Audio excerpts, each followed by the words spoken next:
Kabang-abang ang mga nangyayaring eksena sa Royal Blood. Makikitang magkakasalubong sila Louis at Anne. Dito tinanong ni Louis si Anne kung anong nangyayari at bakit nagkakagulo sa mansyon ng mga royalists.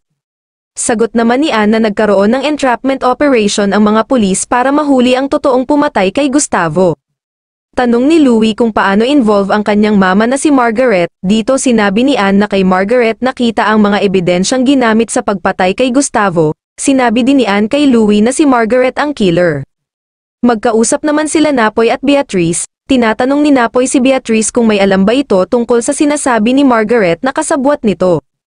Ang sabi ni Beatrice ay na ang kapatid niya ay nababaliw na, at kung talagang totoo man na meron si Margaret kasabwat, ito ay baka isa kina Andrew o kaya si Christoph o kahit si Diana pa. Makikita ni Diana ang tagapangalaga ni Archie na umiiyak. Sinabi nito na tinangay ni Christoph si Archie paalis ng mansyon ng mga royalists. Maabutan ni Diana si Christoph sa lungga nito at pilit na ipinapabalik ang kanyang anak na si Archie sa kanya. Ngunit ang tanging sagot lang ni Christoph ay hindi. Dito hinablot at hawak-hawak ni Christoph si Diana sa buhok at kamay habang pilit itong dinadala papunta sa kanilang sasakyan. Kasunod nila lang si Archie sa kanilang likuran, saka humarurot paalis ng mansyon ng mga royalists.